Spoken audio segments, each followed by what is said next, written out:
guys? Welcome back to the YouTube channel. Just got over here to Bryan's shop, B&K Performance. Courtney was kind enough, he was coming down here to get Bryan to work on some of his stuff. So he brought the Mustang in. So we're gonna look at it and see if it's salvageable or not. Courtney's working on his stuff as well. He got some great footage for us this weekend. I really appreciate that. Y'all go check out his channel, The Paint and Paper Hustle. Hopefully the Comet will be back out this weekend doing some drag racing. All right, so we got two guys over here that specialize in wrecked stuff. Oh my goodness, it looks warped as all get out.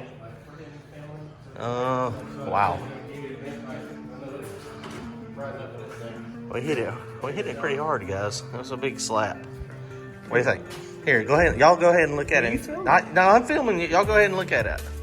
I mean, actually buckled. Buckled the K-member. The body, did it roll over in here? I think the floor structure is square. All this bars we put under here the other, what, a couple weeks ago, a month ago? I think the floor structure is square, and I don't think the subframes move. I don't think nothing moved, but the front and the back is fixable. Oh no, that's welded. Okay, I see that. So yeah, the whole rear is swayed over. Now I see them. Oh yeah, got the links like you were talking about. Courtney disconnected the drive shaft. Wishbone's jacked. Now what hit that up there to rub that paint off like that? Where? The wishbone. No, it just flakes under pressure. Oh, something buckles. Okay. Yeah, so like when we're doing collision, when we don't know what's bent, we literally just look for chipped paint. If you look for paint chip, it's guaranteed it moves.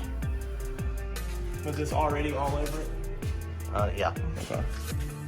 So we couldn't get the brake, the rim off of it. Shocks probably okay. Yeah, they're just rolled over, but they don't roll over bent enough. The whole rear end is shifted over, of course, because of the impact. But yeah, that's what we couldn't see at the track, is that the rear end, the structure of the rear end of the car, which this rear end really don't have no structure. I mean, you don't hardly have any X bracing besides that up there. You know, I mean, it's pretty easy for that to sway over. We saw a bunch of ball bearings in the trailer, so Bryan thinks that's probably from the wheel bearing over here on this side. Oh, yeah, you look right there, John. You see that bearing? Oh yeah, Bryan has done this before. Yeah, this freaking just peeled it out. So what does that mean for the rear end? We're gonna have an axle bearing and probably an axle. So it's probably twisted. That axle's bent. The axle's bent. Not the axle tube, the actual shaft. So possibly, and then I guess it could have bent the actual tube as well. Yeah, but that's so short. You want in the Right. and all that bracing, and that's so short. I want to think that would have been the tube. You can see this is what I was seeing at the track right here. All right. The brakes are just pulverized into it. Oh yeah. And if you show them on the outside of the rim, how it folded the rim in, because that's crazy. Yeah, that is insane. It literally just changed the back spacing. All right, change the back spacing for sure. It relocated the back spacing. I mean, this is just tin work back here. I mean, I know that could be easily pulled out. It's fixable. These are parts. Yeah, I mean, technically you can pull the back end over, put another K-member underneath it, and pull the front end over, and you should be good. I mean, the It looks like K-member you just swayed the unfolds. front. If it's just swayed the front, I don't give a shit about that. I don't do nothing out there anyways. No, yeah, that's what I was Drag it saying. back over a little Right, bit. well, you can see right here where it's buckled on both sides. And I've got another K-member.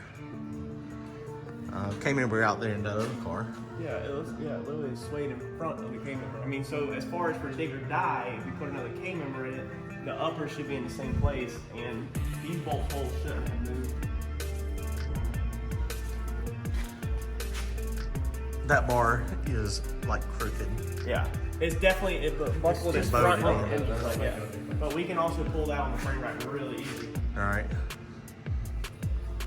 What do you see under there? Why wouldn't the transmission? Oh yeah, I don't know why the transmission is stuck. Is it bound up? Yeah, pushed it over a little bit. Okay, yeah. So it's gonna need another cable. Oh, it's actually it run into the. Now, why did that go over there, Bryan? The floor's moved. I'm just trying to find where. Well, all our we don't have any bracing up this far forward. That's where we've been. Oh, okay. So we don't have any bracing up. You try to move it with your hand. Well, you can't. Yeah, that's my bad. But I've got the other transmission I was going to put I mean, in. I don't see where it's touching nowhere. And we don't know necessarily what we're doing. They at the track said that it was stuck in gear. And I They definitely didn't know how don't. to work the shifter. Okay, yeah, I definitely don't know how to work this shifter. I mean, so Well, maybe It's fine. it looks like it's not touching at all. It's not Yeah. where it was at. So we probably just didn't know how to do it. Okay.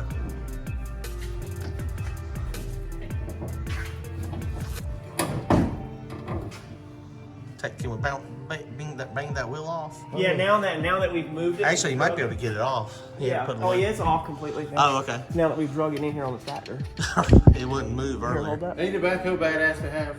Wheel I love that thing. Tobacco, you just wheeled it right up. It's brought both of my crash cars in here, Right? and now yours. Spin it again. You're not going to be able to tell anything because that rotor's busted. Slapped Oh off. yeah, look at the brake valve.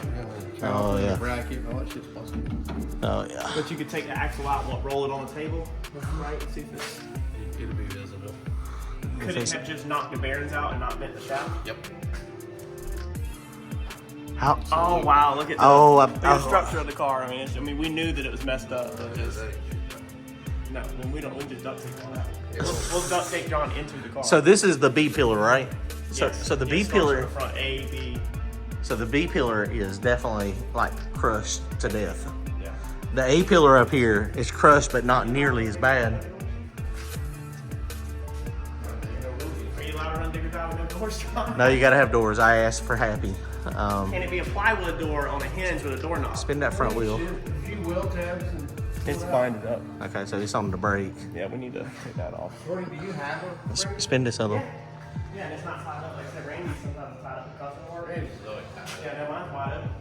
So once we get it rolling, we throw it on the open trailer, big lumps in it. Yeah, hook change, baby. Hey, spin this front wheel over here and see if this wheel is bent. Nope. That wheel is not bent. So that one is good. It slapped the wall. Did you show them that this side slapped the wall? I think this is the one that Randy actually. Yes, it is. That's the one But that was that's crashed new. before, so I just added to it. That thing is a gangster. Yeah, the other one. This one over here, not so much. So if we take these Now, when we loose, take this K member out, if we put another K member in, it will immediately tell us if it How just far it's bolts pushed over. right in like it's supposed to, or if this is squished and moved the rails into here. But you Right. can definitely see the kink in front of the frame rail. Right. That's the only. It will tell you a lot when you take it off. Yes. The only thing that would affect. It looks like buckled. I mean the engine plate, unless you already had it crooked. no, it was not crooked. Don't need to pull the motor out to the pull. All right, so now we gotta decide exactly.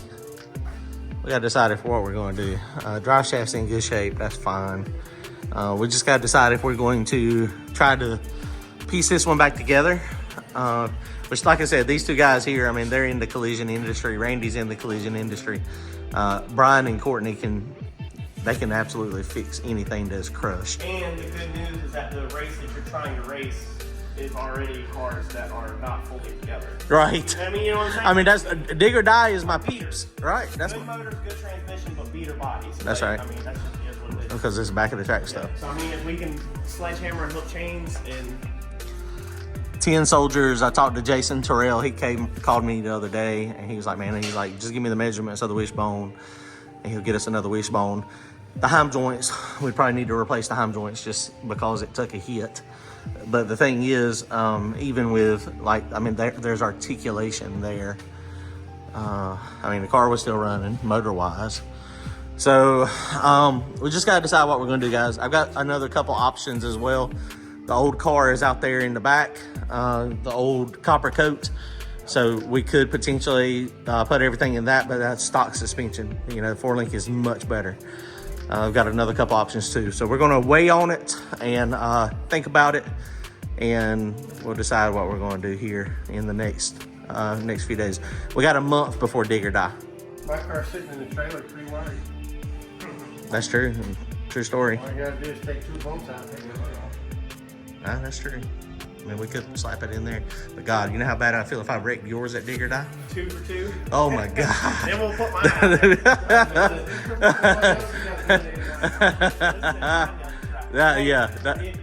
there. If we restore my belt to stay on, I'd let you send the.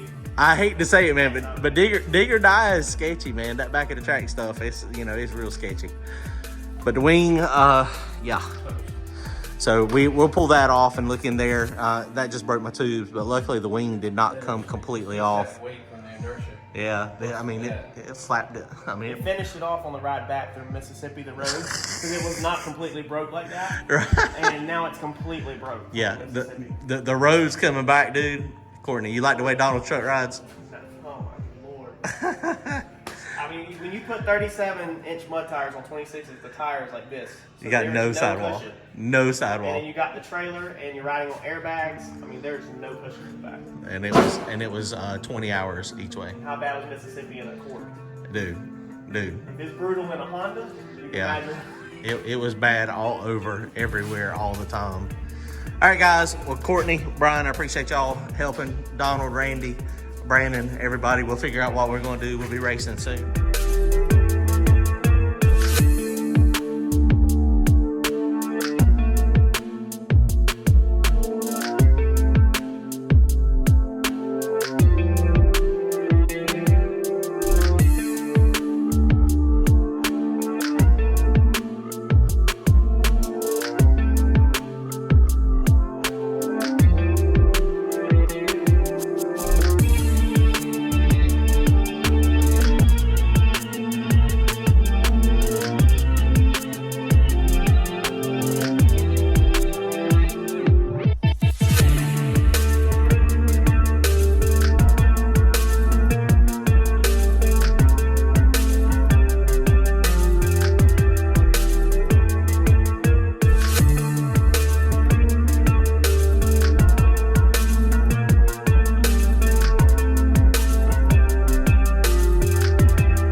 Y'all comment, like, and subscribe. Check out Courtney's channel too.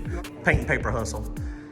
Look at that radiator. The radiator is flat S-shaped up here. Yeah, nothing. That's just from the inertia. Yeah, they had it, yeah. I mean, like Brian said, that was just that's a hard hit. But it's not leaking. No, it's not leaking. And the fuel cell's not leaking. I mean, we thought it was. I mean, there was clearly a drip Now, from somewhere over here. could the fuel cell leak under pressure? That's not how, like, it wasn't pressurized. It ain't have no pressure. Okay. Yeah, Because of the vent in the top. I mean, where it leaked, it looked like it come like from right here on this side. Dude, John, you need to bag this and sell it on the channel. You can literally take this out right there. Look. Wow. We need to bag that in Ziploc. That's part baggies. of Texas Motor Blitz.